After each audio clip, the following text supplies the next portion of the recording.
नमस्कार दोस्तों, मैं डॉक्टर स्वप्निल सागर जैन निरामय होम्योपैथी के अपने इस YouTube चैनल पर आप सभी का बहुत बहुत स्वागत करता हूं।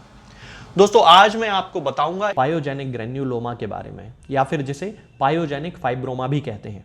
ये एक प्रकार का वस्कुलर ट्यूमर होता है दोस्तों, जो कि हमारी म्यूकोसा पे हो जाता है और ये एक तरह की ओवरग्रोथ होती है। ट्यूमर आपने बहुत सारे लोगों के अलग अलग तरह के ट्यूमर देखे होंगे, जिनकी जो बॉडी से ऊपर निकलने लगते हैं, ग्रोथ होने लगती है, कभी मटर के बराबर, कभी चने के बराबर, इस तरह की ग्रोथ उनकी बॉडी पर होने लगती है।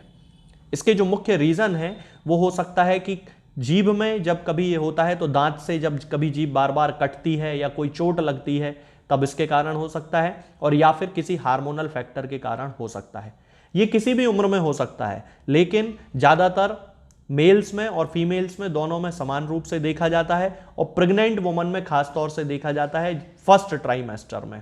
तो आज इस वीडियो में मैं आपको बताऊंगा कि किस तरह होम्योपैथी से हम ग्रेन्युलोमा के केस को ठीक कर सकते हैं। आप इस वीडियो में देख सकते हैं दोस्तों, ये जो सज्जन है ये मेरे पास ग्रेन्युलोमा के केस को लेकर आए थे 28 जून 2016 को। पहली बार जब मैंने इनके केस को देखा तो मैंने इसकी डायग्नोसिस एज ए ग्रेन्युलोमा की, और आप देख सकते हैं कि ये जो इनका ट्यूमर है ये लगभग एक चने, बड़े जो छोला जिसे कहा जाता है, जो बड़ा चना होता है उसके बराबर का ये ट्यूमर था।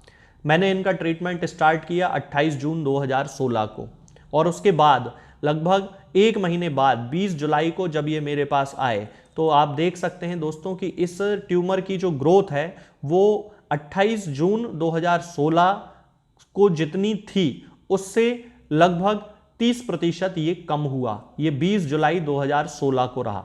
इसके बाद जब ये सज्जन मेरे पास आए 6 अगस्त को, उस समय इस ट्यूमर की जो ग्रोथ थी वो लगभग 60% कम हो चुकी थी।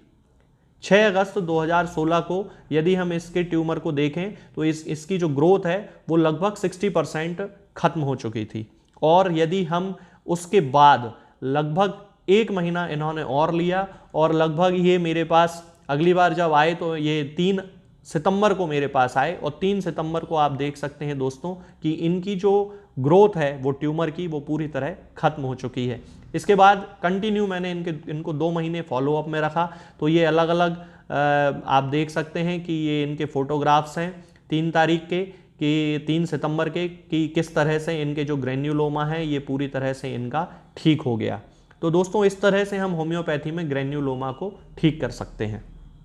दोस्तों, आज मैं आपको बताऊंगा एक ऐसी मेडिसिन के बारे में जिसका उपयोग होम्योपैथी में बहुत अच्छे तरीके से किया जाता है शरीर में तरह तरह की गठानों के इलाज के लिए। मतलब कि शरीर में जहां कहीं भी कोई गांठ हो जाती है, कोई सिस्ट बन जाता है, कोई ट्यूमर बन जाता है, कोई स्टोनी हार्ट कैलकुलस जैसा कोई गांठ डेवलप हो जाता है, तब इस मेडिसिन का बहुत ज्यादा यूज किया जाता है और बहुत ही सक्सेस मिलती है इसके यूज करने से। इस मेडिसिन का नाम है दोस्तों कैलकेरिया फ्लोर।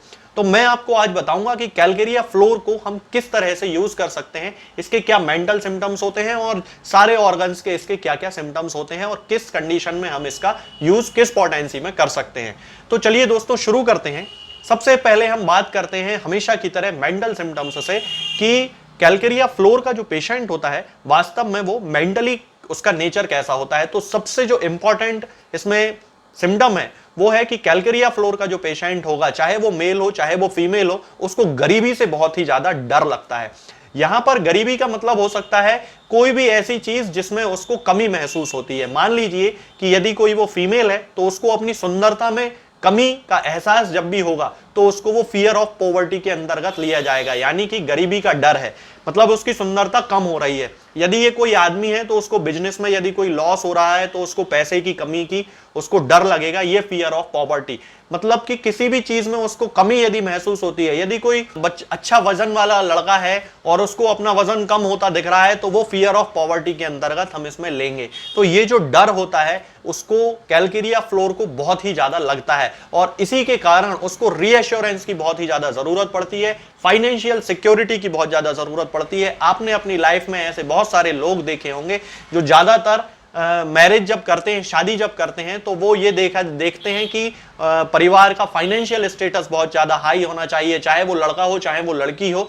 लड़कियां भी सोचती हैं कि मुझे फाइनेंशियली बहुत ज्यादा हाई स्टेटस मिलना चाहिए। तो ये जो डर होता है ये फियर ऑफ पॉवर्टी कहलाता है और कैलकेरिया फ्लोर में ज्यादातर ये देखने को मिलता है। इसके अलावा ये जो पेशेंट होती है ये अंदर से डरा हुआ होता है, चाहे वो मेल हो चाहे वो फीमेल हो, अंदर से इसको डर लगता है। डेथ का डर होता है, इंपेंडिंग डिसीज का डर होता है। मान लीजिए उसको सर्दी जुकाम होना शुरू हुआ तो उसको लगेगा कि कहीं उसको कोई एलर्जी तो डेवलप नहीं हो गई है, कहीं उसको साइनोसाइटिस ना हो जाए, कहीं उसको कैंसर डेवलप ना हो जाए, कहीं उसको ट्यूबरकुलोसिस ना हो जाए। तो इस तरह के जो डर होते हैं ये कैलकेरिया फ्लोर के पेशेंट में बहुत ही ज्यादा देखने को मिलते हैं। इसके बाद कैलकेरिया फ्लोर का जो खास तौर से यूज किया जाता है वो गठानों के लिए किया जाता है। तो यदि हम सिर की बात करते हैं तो आप लोगों ने देखा होगा कि बहुत सारे लोगों के सिर की हड्डियों में एक्सोस्टोसिस डेवलप हो जाती है, यहां पर एक गठान पड़ जाती है, हड्डी बढ़ जाती है। यहां पे सिर में आपने देखा होगा, ज्यादातर ऑक्सीपुट में आपने यहां देखा होगा कि यहां पर पीछे इस हिस्से में इनको बहुत ही ज्यादा तकलीफ होती है, कोई गठान इनकी बढ़ जाती है। इसके कारण उन लोगों को बड़ा कभी कभी पेन बहुत ज्यादा होता है। उस कंडीशन में कैलकेरिया फ्लोर का यूज करना चाहिए। 6x पोटेंसी में 4 टैबलेट्स दिन में 3 बार यदि हम देते हैं तो वो जो एक्सोस्टोसिस होता है वो धीरे धीरे ठीक हो जाता है। यदि हम इसके दूसरे मेंटल सिम्टम्स की बात करते हैं तो ये लोग एक तरह के बहुरूपीय होते हैं, इनको नकल करना बड़ा अच्छा लगता है, ये लोगों की नकल बहुत अच्छे कर सकते हैं। आपने देखा होगा बहुत सारे जो टीवी शोज आते हैं उनमें बहुत सारे लोग होते हैं जो आर्टिस्ट होते हैं जो मिमिक्री बहुत अच्छी करते हैं, इमिटेशन बड़ा अच्छा करते हैं, वो लोग कैलकेरिया फ्लोर के अंतर्गत आते हैं। कैलकेरिया के जितने भी मेडिसिन हैं उनमें फियर बहुत ज्यादा होता है, चाहे वो कैलकेरिया कार्ब हो, कैलकेरिया फॉस हो, कैलकेरिया फ्लोर हो, ये जितनी भी मेडिसिन होती हैं कैलकेरिया ग्रुप की उसमें डर बहुत ज्यादा लगता है। यदि हम इसकी जनरलिटीज की बात करते हैं तो जनरलिटीज में जैसा कि मैंने आपको बताया कि गांठों के लिए इसका बड़ा अच्छा यूज किया जाता है। शरीर में कहीं ट्यूमर हुआ हो, लाइपोमा हुआ हो, सिस्ट बन गया हो, यूट्रस में फाइब्रॉइड बन गया हो, ओवरी में ट्यूमर हो गए हो, सिस्ट हो गए हो, उस कंडीशन में कैलकेरिया फ्लोर बहुत ही अच्छा काम करती है। हम इसको 6x पोटेंसी में यूज कर सकते हैं। इसके अलावा इसको जो एग्रावेशन होता है वो वार्म वेदर से होता है, हीट से होता है, सन से होता है। सूरज की रोशनी से इसको बड़ी तकलीफ होने लगती है, हीट इसको मिलती है तो बहुत ज्यादा तकलीफ होती है। हालांकि जब हम गले की बात करते हैं और यदि इसको टॉन्सिलाइटिस की प्रॉब्लम है तो ठंडी चीजों को लेने से इसको एग्रावेशन होता है और वार्म ड्रिंक पीने से यानी कि गर्म दूध या गर्म कॉफी या गर्म चाय पीने से इसको बड़ा ही रिलीफ मिलता है। खाना बहुत अच्छा खाएगा, वो बार बार खाएगा, दिन में 4 बार भी खा लेगा, लेकिन बॉडी उसकी डेवलप नहीं हो पाती है, वेट उसका डेवलप नहीं हो पाता है, बॉडी में ग्रोथ नहीं होती है। ये सारे सिम्टम स्टमक और एब्डोमेन के अंतर्गत आते हैं। यदि हम दांतों की बात करते हैं तो दांतों में जब भी इनेमल की कमी होती है यानी कि डेफिशिएंट इनेमल के लिए होम्योपैथी में एक बहुत ही अच्छी मेडिसिन है कैलकेरिया फ्लोर। आपने देखा होगा बहुत सारे लोगों के दांत पतले हो जाते हैं, टूटने लगते हैं और इनेमल की कमी हो जाती है, काले पड़ने लगते हैं। उस कंडीशन में कैलकेरिया फ्लोर बहुत अच्छा काम करती है। हालांकि काले दांतों के लिए क्रियोजोल्ट सबसे अच्छी मेडिसिन मानी जाती है, लेकिन यदि सिम्टम कैलकेरिया फ्लोर से मैच करते हैं बाकी दूसरे तो कैलकेरिया फ्लोर का यूज करना चाहिए। इसका एक बहुत खास सिम्टम होता है कि इसकी जो महिलाएं होती हैं पेशेंट, यदि उनको प्रेगनेंसी में फ्लैचुलेंस बहुत ज्यादा बनती है तब यानी कि गैस बहुत ज्यादा बनती है तो कैलकेरिया फ्लोर का यूज करना चाहिए। 30 पोटेंसी में 2-2 बूंद सुबह और शाम को, उनको बहुत ही अच्छा रिलीफ फ्लैचुलेंस में मिलता है जब भी प्रेगनेंसी के दौरान ऐसा देखने को मिलता है। यदि हम फीमेल जेनिटेलिया की बात करते हैं तो फीमेल जेनिटेलिया में यूट्रस में ट्यूमर हो जाना, यूट्रस में सिस्ट बन जाना, यूट्रस में फाइब्रॉइड बन जाना, ओवरी में सिस्ट बन जाना, ओवरी में ट्यूमर्स बन जाना, बहुत ही अच्छी मेडिसिन इसके लिए यूज होती है कैलकेरिया फ्लोर। और खास तौर से स्तन में यानी कि मैमी में जब भी कभी किसी भी महिला को गांठ की कोई शिकायत हो जाती है यानी कि छोटी छोटी गठाने पड़ जाती हैं जिन्हें फाइब्रोएडिनोमा भी कहा जाता है, तब उस कंडीशन में एक बहुत ही अच्छा काम करती है कैलकेरिया फ्लोर। इसका जो गांठ होती है वो स्टोनी हार्ड होती है, मतलब कि जैसा कि कॉनियम मैक्यूलेटम में मैंने आपको बताया है कि कॉनियम की जो पेशेंट होती है उसके स्तन में जब भी कोई गांठ पड़ती है तो पत्थर जैसी गांठ पड़ती है, ठीक वैसी ही गांठ कैलकेरिया फ्लोर में भी स्टोनी हार्ड पाई जाती है। यदि हम इसकी एक्सट्रीमिटीज की बात करते हैं तो आपने देखा होगा कि बहुत सारे लोगों को गैंग्लियन होने की शिकायत होती है।